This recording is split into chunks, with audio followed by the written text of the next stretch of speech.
Okay. Guten Abend, meine Damen und Herren. Ich starte kurz in Deutsch. Mein Name ist Ruven Porz. Ich bin hier Professor für Medizinethik und arbeite als klinischer Ethiker im Inselspital. Und ich habe die ehrenwerte Rolle, dass ich heute Abend diesen wunderbaren Vortrag einführen und im zweiten Teil dann die Moderation leiten kann, was heißt, dass ich Ihnen das Mikrofon bringen werde. Jetzt ist noch eine wichtige Vorbemerkung in Deutsch für die, die vielleicht zum ersten Mal da sind. Jackie Scully hat ungefähr 45 Minuten zum Reden, dann machen wir eine kleine Pause, 1 Minute und dann kommt bis zu 45 Minuten Diskussion.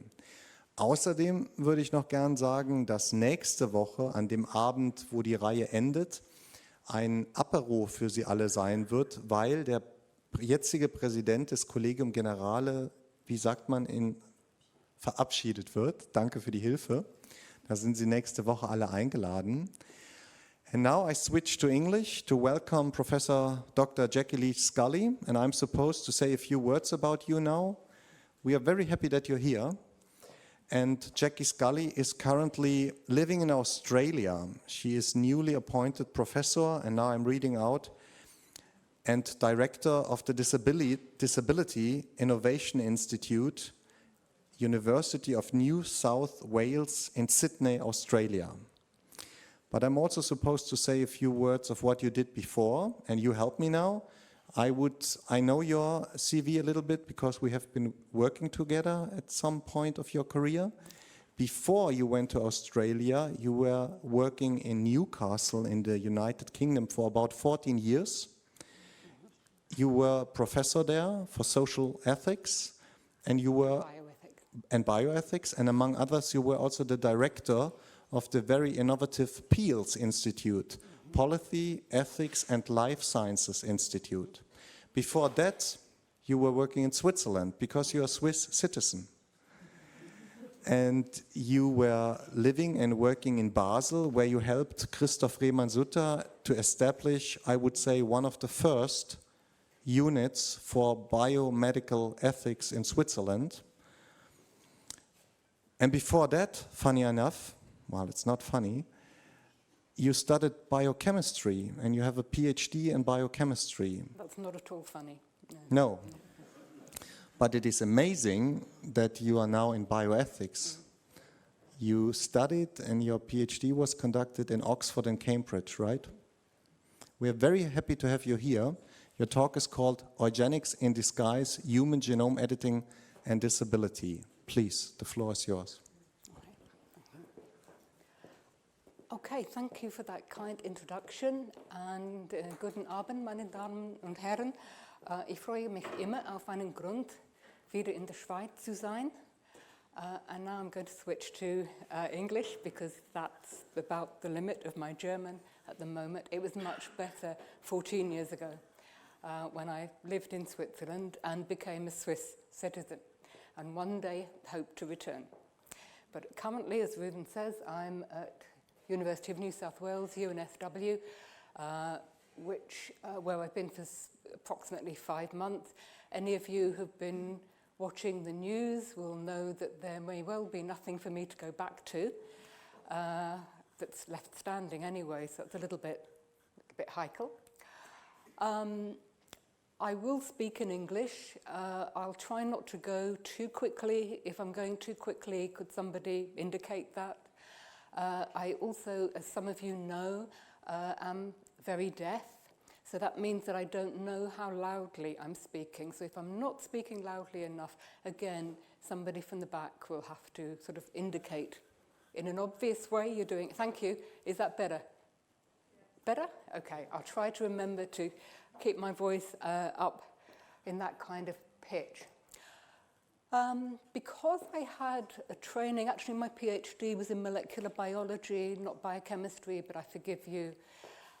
Because I had a training in molecular genetics, throughout the time that I've worked in bioethics, I've had a special interest in the bioethics of what we call genetic manipulation, and now, at least in the last few years, are learning to call genome editing. And I've also, for a number of reasons, some of them clearly personal, but also professional, had an interest in disability, in Behinderung, all through that time. And gradually, I've become fairly focused on issues to do with disability, disability rights, and so on in the context of genomics and currently genome editing. So that's the focus of my talk this evening. When we were in discussion, Reuven and I and Sarah Bloch and I, about this talk, she asked me to suggest a title, and I suggested something, and basically she came back and said, that's really boring. Nobody will come to that. So, I will give you a more provocative title. So here is a more provocative title. The other thing that you will maybe find is that perhaps unlike scientists, and certainly unlike some ethicists, I very rarely give answers to problems. What I do is raise a lot of questions, which I hope the analysis of those questions would at least start some thinking processes, and maybe we can carry on with some of that in the question and answer session. So, is my loudness and my speed basically okay at the moment? Good. Right. Those of you who have been to previous talks in this series, and those of you who are just basically interested in genome editing, will know that there is a lot of fuss, a lot of interest and attention in genome editing at the moment. The question is why? We have been able to modify genes in the laboratory for decades, and in fact my PhD, which was an embarrassingly large number of decades ago, was in exactly that. Although if there are any scientists or young scientists in the audience, I have to say that the kind of thing that you now do out of a kit in a couple of hours in the morning was basically my 4-year PhD, because that was how tedious it was. And that was one of the problems with altering genes in the old days, was that it was very inefficient. If you managed to make a change in 1 in a million of your cells' genomes, you were really, really happy. It was inaccurate because it was all very random, and hence, because of that, it was very slow. That was why it took me 4 years. I'm not that bad a scientist, it's just everybody took 4 years. What happened in the last decade, and certainly since 2012, 2013, is a new generation of techniques, and the one that's currently in the news a lot is called CRISPR-Cas9. It's a short name for a kind of combined set of techniques which enable people to do what they've decided to call genomic editing. And I don't know what was said in previous talks, but there's some interesting questions to ask about why the language has changed, that what we used to call genetic engineering and then genetic manipulation has now come in turn this very precise genome editing, which has a very clear meaning or implication of correcting something and making something better. And these techniques they're more targeted. You go straight to the gene that you want to, or gene sequence you want to change. They're therefore more accurate, they're more efficient, and they are supposedly cheaper. And just as a kind of summary of the basic background, not all of which you need to know, when we talk about non-inherited genetic or genomic editing, we're talking about making changes in the existing body of an existing individual. That has its own sort of ethical issues, but on the whole, people are very comfortable with that, and many ethicists will say, well, basically, this is the same as giving yourself a medicine. It's nothing more ethically challenging than that. The problem comes when you start doing the kind of changes so early in an organism's development that you also affect what's known as the germline, which is the sex cells, which therefore also means that that change will affect that individual, but it will also be transmitted to all the subsequent generations. So those edits are passed on to the offspring. And this form of genome editing is conventionally considered much more ethically problematic than those non-inherited genome changes. So HGE, that's what I'm calling heritable genome editing through this talk, raises some of what I'm calling standard ethical issues. And these are things like issues of efficacy. Does it actually do what the proponents claim, or are they overclaiming? Are they overhyping something which is actually not quite as good as they say? There are issues to do with safety. At what point do we decide that this works so well in other organisms like animals and plants that we can start to let it loose on human beings and do heritable genome editing in human beings? And the sorts of questions that raises are things like, how do we decide when any technology is safe to use? What are the criteria we use for any technology? And in particular, what are the criteria we use with something like genome editing, where we might not see the consequences of it for years, decades, possibly even generations? How do we then decide that something is safe enough to risk, to use? What we use to measure safety. And I think a particularly crucial question, which kind of gets jumped over a lot in the standard ethical analysis, is when we say, how do we decide? Who is we? Who gets to be making an input into this decision-making, and who is implicitly or explicitly sometimes excluded from decision-making? And we'll come back to that later on. There are issues to do with justice and social justice. So if you have a technology like this, which is supposed to help change people's genomes and remove harmful genes that are causing disabilities and chronic illnesses and so on, that's something which surely you want everybody who might benefit from it to get access to. And that will in some way depend on the political and economic system and the healthcare system of the country we're talking about. We also want to make sure that the risks, that's the potential harms, and the benefits are equally distributed as well. That's problematic enough within one country, but then there are also issues to do with how do we, or should we even worry about those kind of fairness and justice in other countries as well. One of the big problems, which was less pressing maybe 30, 40 years ago in a less interconnected world, but is very pressing nowadays, is how do you regulate a technology, any technology, within one single country if some other country somewhere else is doing something completely different? And there we get issues of technology tourism. You can ban whatever you like in Switzerland, but if Italy or France or Germany are doing it, then it's not very far for a Swiss citizen to go to get hold of that technology. So you want to try to have some kind of harmonization across the regulation. These are what you might call standard ethical issues. They affect pretty much any kind of technological innovation.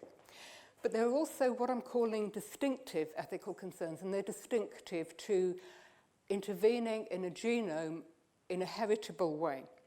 I said they're distinctive but not unprecedented, because they have been there all the time that we've been talking about genetic engineering, genetic manipulation. And one of the things I very clearly remember back in 2014, which is when the developers of the CRISPR-Cas9 system, and I won't say who they are because there's a bit of a legal tussle going on about who gets the credit, but the developers were talking about this wonderful new technology, and one of them, Jennifer Doudna, said at a meeting, you know, now it's the time for ethical specialists to start getting involved in the questions the technology that we have here.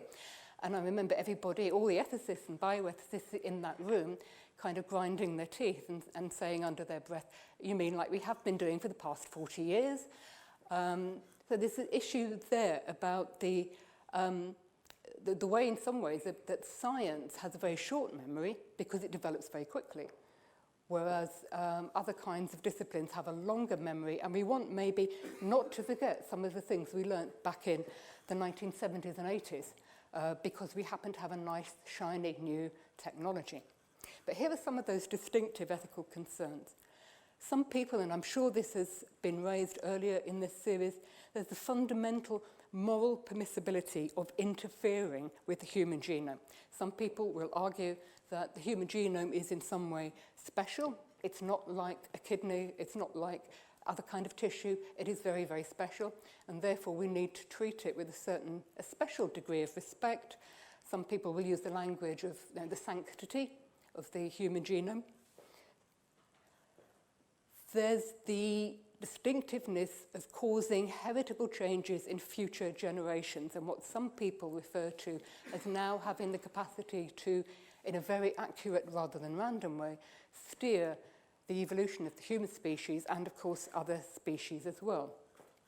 So, given that what we're talking about is not just an individual or an individual couple, but future generations, then clearly there's the ethical conundrum that nobody in the future can consent to what we're doing now, to the decisions that we make now. A question of intergenerational responsibility, and to what extent we want to take responsibility for making decisions which might turn into a catastrophe. We don't know yet. It could be nirvana, or it could be something terrible, and we don't have the evidence to be able to say either way.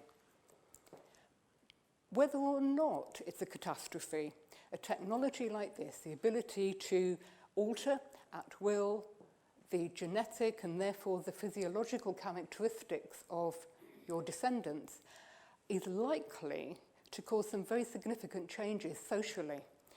And those are going to include things like social expectations of what we mean by being healthy. If being healthy has at the back of it the idea that you have edited your children to ensure that they are healthy. So that raises some questions about the way families are, the way parents have responsibilities for their children and their children's lives and their children's health, and also the way citizens have responsibilities to their state or to the rest of their communities about the way they are and about the way their health is.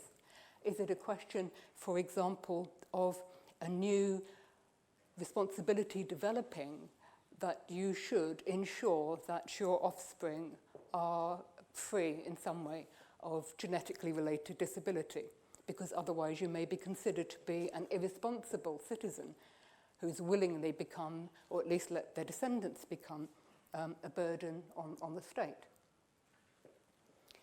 And there's also potential to cause, in particular, and this is kind of what I'm going to be focusing on, changes in social attitudes towards phenotypic, that's bodily, diversity, and therefore disabled people. What I mean by that is a change in the attitude, perhaps, of looking at people who have a genetically related disability or illness and saying, well, that was bad luck, to saying, well, you could have done something about this, or your parents could have done something about this. I'm going to come back to the term eugenics, but it's at this point that the terminology of liberal or neoliberal eugenics is often raised, because I think it was the American bioethicist Art Kaplan, I'm jumping ahead a little bit here, but I'll carry on, who said many, many years ago that the new eugenics, liberal or neoliberal eugenics, will not come through the state saying, you have to have children like this. It will come through the community saying, you can have a kid like that if you want, but I'm not going to pay for it. Those are the sorts of pressures which are a part of neoliberal eugenics, which is what I will come on to in a moment. One of the activities I was involved in the past couple of years was being part of a working group by the Nuffield Council on Bioethics. The Nuffield Council on Bioethics is the closest equivalent that the United Kingdom has to a national bioethics commission.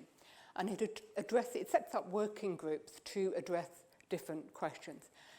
Back in, it was the beginning of 2017, a working group was pulled together to produce a report, which eventually became this report, which was published in July of 2018, and it's on their website, and it can be downloaded for free.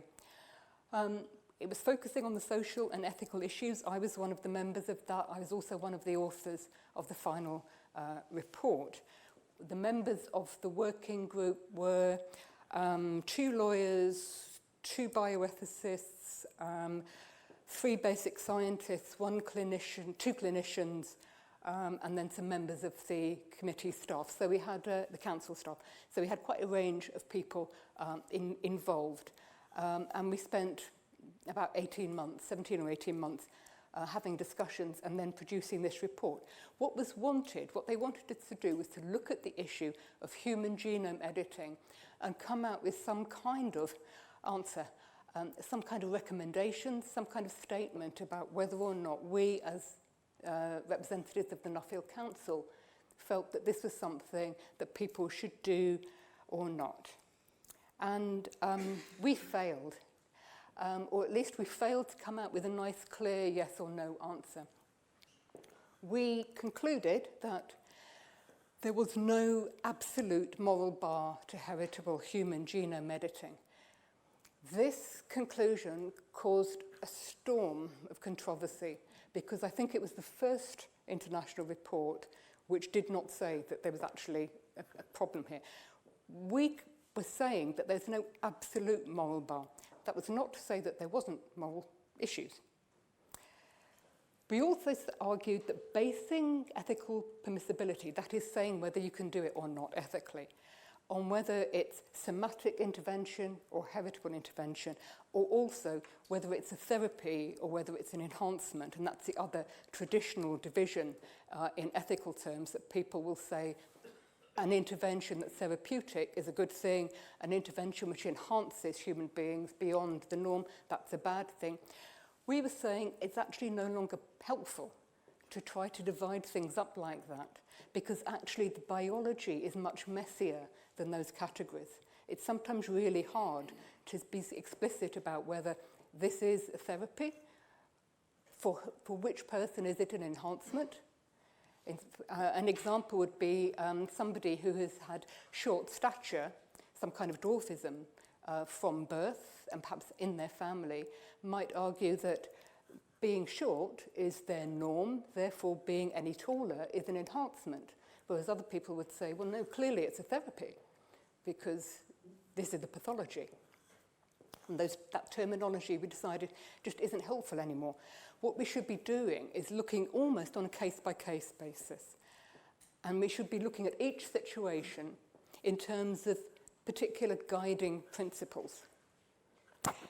Now, having concluded that, we then launched the report at a press conference. And we wanted to make sure the message got across very clearly. And we spent, the people who were involved in the press conference spent a day having media training, and I was one of them. So we had a day of media training about how to handle reporters. And the thing that we were told was, for God's sake, don't say designer babies. Don't at any point say designer babies, because that's what the reporters will latch onto. We're not talking about designer babies, we're talking about something else. Just don't say that term. So none of us did. And the following morning, the reports that came out said, genetically modified babies given the go-ahead by UK ethics body. That was us. No moral bar to creating designer babies, medical ethics body claims. Editing genes to create designer babies in order to enhance their looks or intelligence could be morally permissible, UK Ethics Council said. On the whole, the articles were better than the headlines, thankfully. But we did tend to fear, looking at those headlines, we might just as well not have had a day of media training and just gone in there and said, designer babies, okay? Which is precisely what we were trying not to say. Our guiding principles for deciding whether or not it was ethically permissible boiled down to this, that heritable genome editing in humans could, and that was the word that was missed by the media reporting, it's could, not would be, ethically acceptable if it's intended to secure and be consistent with the welfare of the future person, and it doesn't increase disadvantage, discrimination or division in society, so it's consistent with social justice and solidarity. And we were at pains to emphasize that those are two equal principles. You cannot say that the first one overrides the second one.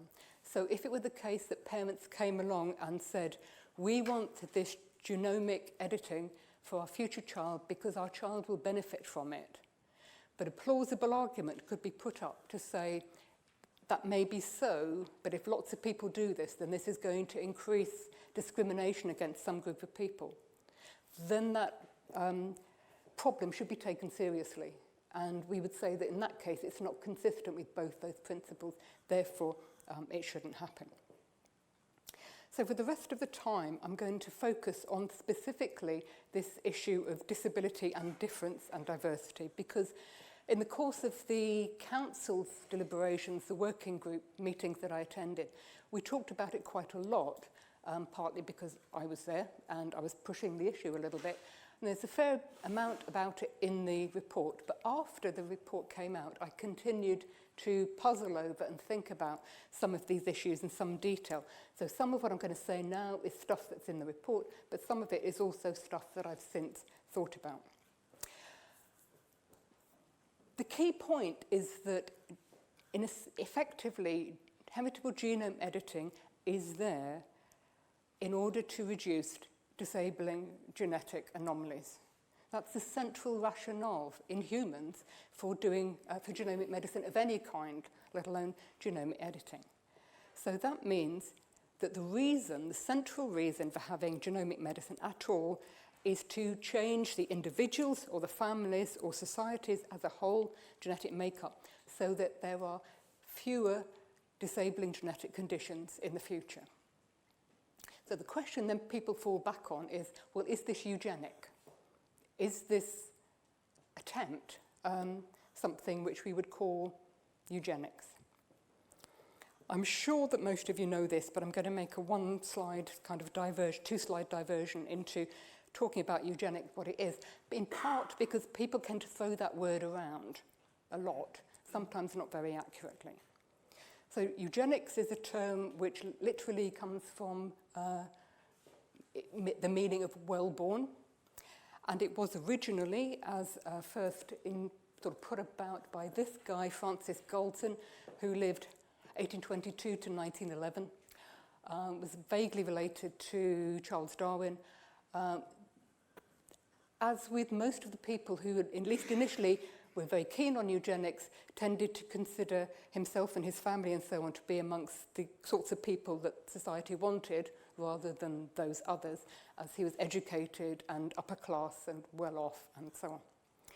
His idea was that the human population in general is improved if you encourage people who were then considered to be genetically more fit, just genetically more healthy, if you encourage them to have more children and people who are genetically not fit to have fewer children, preferably none.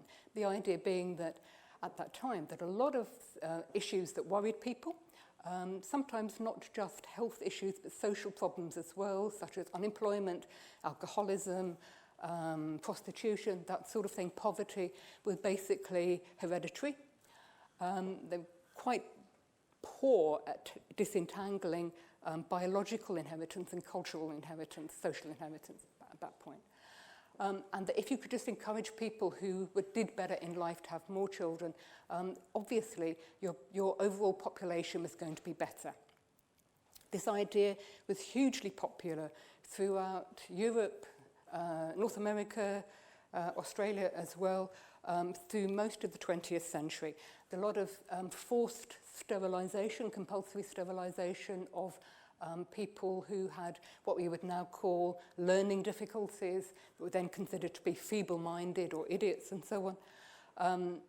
That went on until, in some countries in Europe, into the 1970s.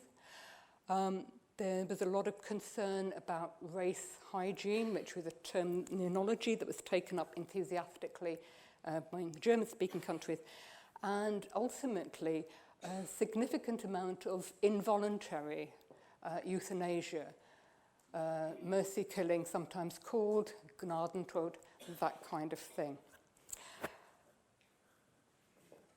The question then, therefore, is human genome editing eugenic, or is it eugenics? Is it simply the same thing? And one of the points I want to emphasize is that history I have just mentioned has a moral and psychological and emotional weight that makes it actually really hard to have this kind of debate in any kind of reasonable way.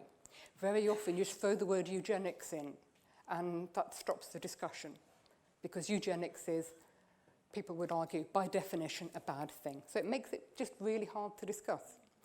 I just wanted to have a few slides here, pictures here rather, which indicated some of the areas in which eugenics were popular. We may have some of our own ideas about some of the more extreme forms of eugenics, but for example, here's a photograph that was taken from North America in what looks like the 1920s. They're very popular rural farm shows where people would go see new agricultural machinery, buy some sheep, and also go and see the eugenic and health exhibit, which was encouraging people to make sure that they only bred if they were fit enough to do so. That was certainly eugenic. This is the kind of thing we may be more familiar with. Is a poster from the time of the Nazi Third Reich.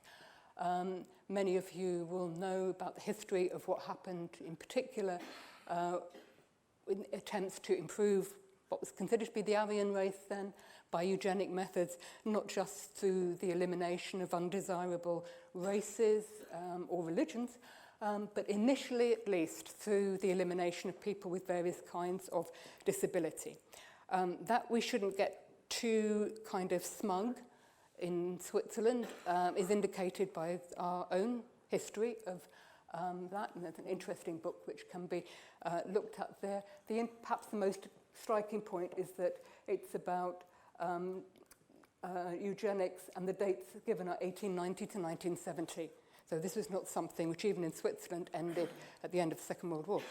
And here, just final slide, is one of the architects of the so-called what post-war was been referred to as the T4 program, which was the involuntary euthanasia, the killing of children initially and then adults with various kinds of disability and also psychiatric illnesses, things like postnatal depression, throughout Germany and then throughout the parts of the wider Reich. The guy in the middle is Karl Brandt, who was Hitler's personal physician and who was put in charge of this program in 1939.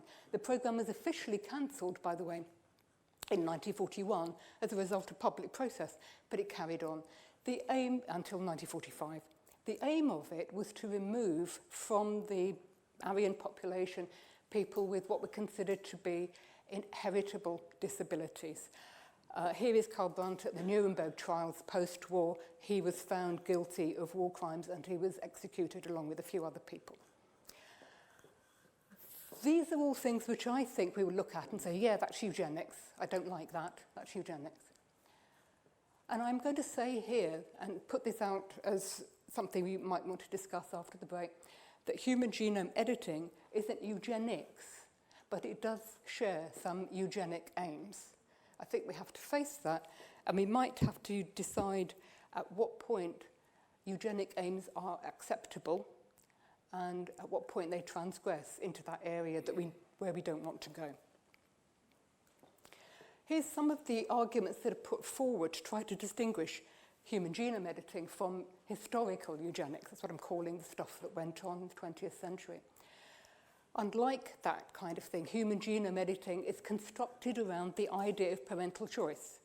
That it will be a technology, if it works, that will be offered to potential parents who know maybe that they have a genetic condition in the family, and it will be up to them whether they decide to take up this technology or not.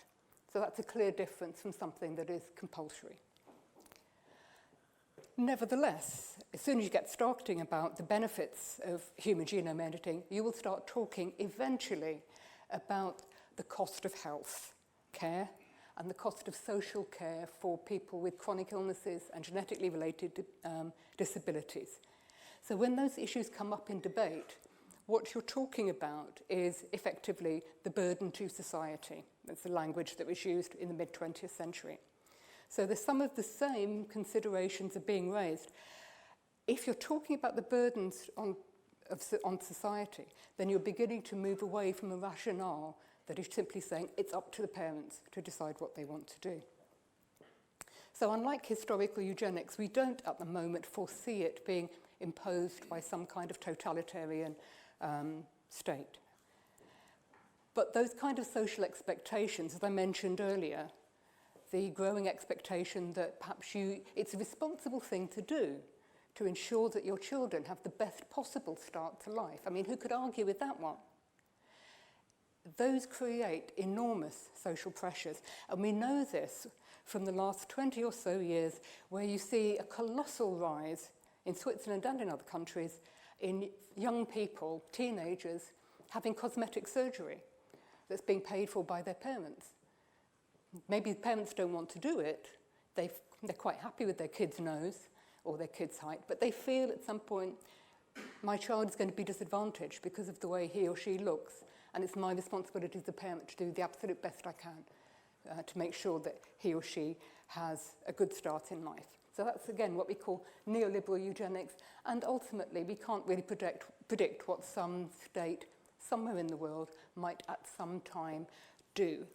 I think the last 5 or so years, particularly in the United Kingdom, but not just in the United Kingdom, have indicated that it's really quite tricky to make any predictions about political directions at all. And I'm not going to make any predictions about what's going to happen in the United Kingdom tomorrow either. There are other problems with human genome editing in this context. There are concerns about the increasing stigmatization of disabled people. That if there is a way in which they are being singled out as you can do something about this, then inevitably those about whom something has not been done, who are still present, will be potentially more stigmatized. This is a quote from a bioethicist, Françoise Baylis, who's written a book called Altered Inheritance, which came out earlier this year. I don't think it's yet available in German, but I'm sure it will be. And she says that in rebutting, that is, in arguing against the issues of stigmatization, it's been said that use of these technologies involves gene selection, not people selection. So she's saying it's perfectly possible to say, we don't want these genes, we don't want these disabilities. That's nothing to do with the person. We're not saying we don't want the people.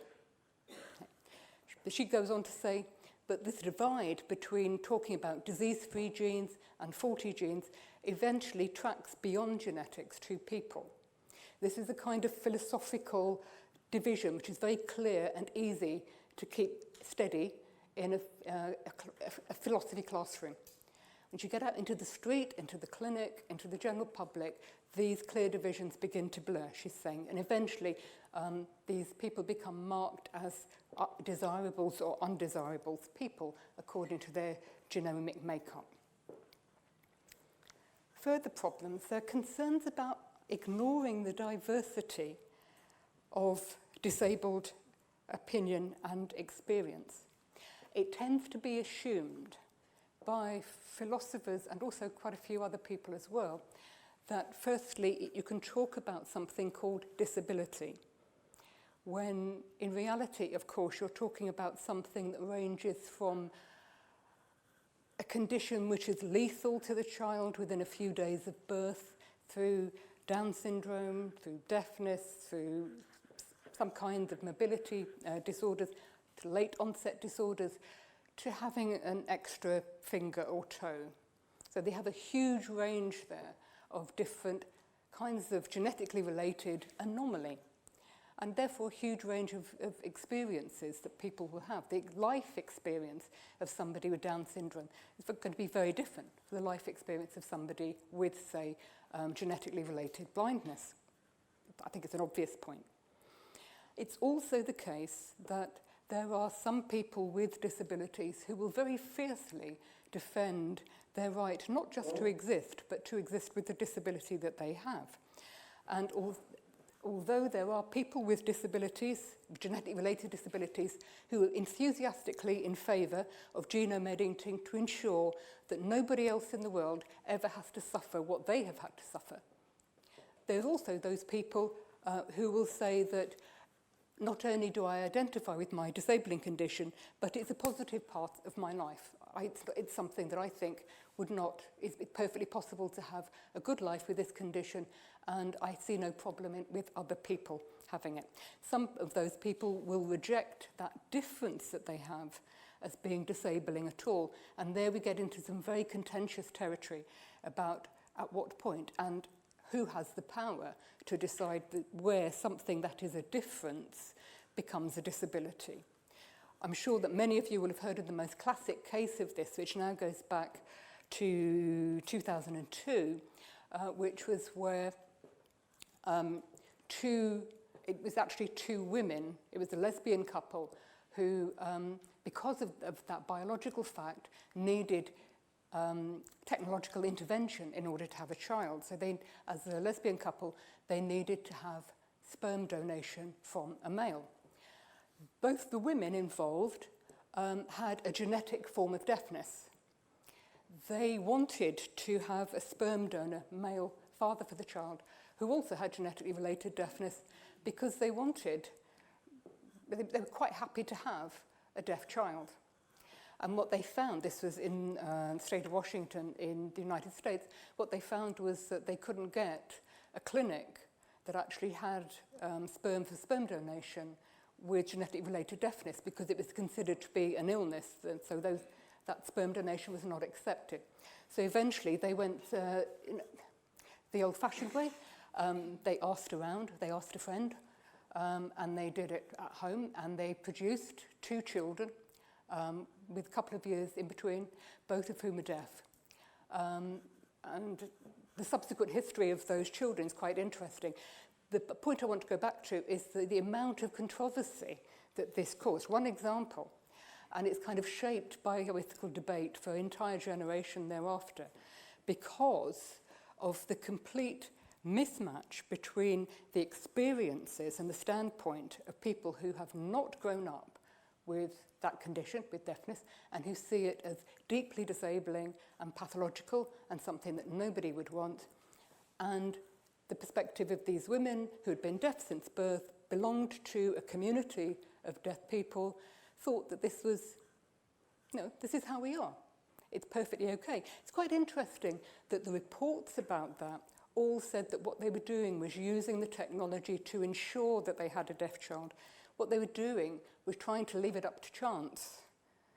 So it was as random as by having by pairing with a guy with a genetic condition which led to deafness. It was as kind of random as any genetic assortment might have been. They had quite strong chance of having a hearing child, but actually that didn't happen. So their aim was actually to leave it up to chance, but they had no particular antagonism towards that condition.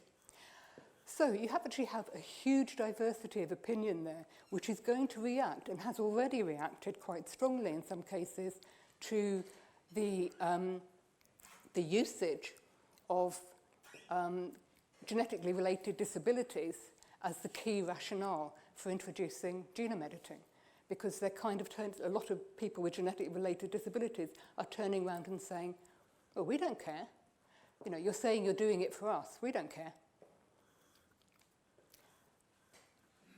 Because of that, there's a possibility with human genome editing of inadvertently reinforcing rigid bodily norms and decreasing a tolerance of difference.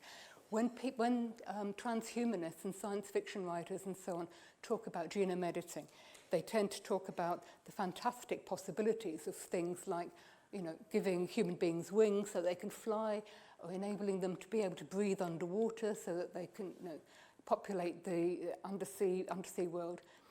That's not what's going to happen, because parents don't do that to their children. Parents want their kids to look and behave at the top end of normal so that they can achieve in society. So rather than, I think, advancing the diversity of people in society, there's a possibility at least that it will narrow it down and therefore end up in reducing the tolerance that we have of difference, and therefore creating new kinds of social divisions or making existing ones worse, particularly if the technology is expensive and restricted to people who can afford it. And that might then mean that you have, the rich people who are genetically edited and okay, the poor people who are just as we are today. I am keeping an eye on the time, but I know we started a little bit late, so I've got about 5 minutes to go. Okay. Just 2 or 3 slides now, and this point is about a more abstract point about what I'm calling expressivity. And this derives from the concept of expressive or symbolic law. And all that means is that whatever you do in terms of a law or in terms of health policy is never just about trying to stop people doing stuff or trying to make sure they only do particular things. It's about establishing a kind of landscape of what we generally consider to be the right ways for a community to behave and what's morally good for that community. Therefore, if anything that is about regulating technology and access to something like genome editing, it's not just about ensuring that some people do certain things and others don't. It's about sending out a message to the world in general about what we think is the right kinds of people to have, the right kinds of society to have, the right kinds of choices and decisions to make. And particularly in areas where we're all uncertain about what's the right thing to do, because I think that's true in these sorts of cases, those messages will inevitably begin to shape people's moral thinking. I do a lot of work with public groups and sort of day workshops, and we have discussions and so on. And very often I throw out a scenario and say, what do you think we should do about this? And people will discuss it fairly openly. And then somebody will say, well, is it allowed? Is it legal? And then if I say, no, it's not legal, then they stop thinking about it because the law has told them that it's not right. And I think that's a problem. So we need to be thinking not just about what do we do about regulating genome editing, but what messages are being sent out if we decide to permit human genome editing at all, or what messages are being sent out if we permit it for some conditions and not others, or for some kinds of people and not others. All of those different sort of structures are saying different things about the value of people and the kind of society that we want. And there's a final key question, which I think I gather came up in a previous talk as well, which is effectively, do we actually need this? And the reason I'm asking that is that the kind of genetically related disabilities that we're talking about can all be prevented already. And they can be prevented in more conventional ways, if that's what parents want to do. They can be prevented through prenatal genetic diagnosis or pre-implantation genetic diagnosis, where you have in vitro fertilization, do genetic diagnosis on the embryos and make a decision about which embryos, if any, to transfer to become a pregnancy. You could use egg or sperm donation. You could use embryo donation even. You could decide not to have genetically related children. So these are all existing, perfectly good, I would say, ways of not having children with particular genetic disorders. So, at least at the moment, before we start thinking about enhancements or anything like that, we're simply looking at disabling genetic conditions. Human genome editing is not actually about avoiding genetic disease. It's about supporting people who want to avoid having a genetically related disorder and who also want to have 100% genetically related children. That's what this is all about. So my question here is, we understand people's desire to do that. I'm sure we do. It's a sort of natural instinct, in some cultures anyway, to have genetically related children. But is that actually a good enough reason to counterbalance some of the problems that we might fear that I have raised and that other people will have raised? So ultimately, I think we have to be careful to ensure that we're asking the right sorts of questions. I did warn you at the beginning that I was only going to be presenting questions and no answers, but I will say that getting the questions right is important. So that question at the beginning, is human genome editing eugenic, is, I think, the wrong question It's the wrong kind of question to be asking because it takes us off into some kind of alleys that aren't particularly helpful. What we need to be asking is things sort of at the back of that, which are things like, what kind of society do we want? And that asking the question, what kind of society do we want, does that mean asking what kind of people do we want? Or is it something more about what sorts of processes do we go through to come to an answer? Is it about process rather than substance? What is our ultimate goal? Is our goal about reducing or eliminating disability?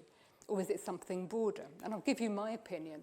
My opinion is that our ultimate goal is to ensure that most people in the world have flourishing lives. It may be that avoiding genetic disability is an important part of that, but it's not the sum total of it, it's not all of it. And there are other ways of trying to ensure that people have flourishing lives, and we shouldn't perhaps get hung up on one particular way of doing it. Is human genome editing or any other technology a way of achieving that ultimate goal? Is it a good way of achieving that ultimate goal? If so, how? And how not? What would be the good ways of using it? What would be the bad ways of using it if we decided to use it at all? And how do we make these decisions as a collective? How do we ensure that as many people as possible are involved in the discussions about these decisions, including the people who are most likely to be most immediately affected by those decisions, which, as I've said, are people and families with disabling genetic conditions. Currently, very, very few people with disabling genetic conditions are ever invited into the discussions that are going on about the potential for human genome editing. So how do we make them? How do we ensure that everybody gets to at least have the possibility of contributing to those important discussions? So thank you for your attention.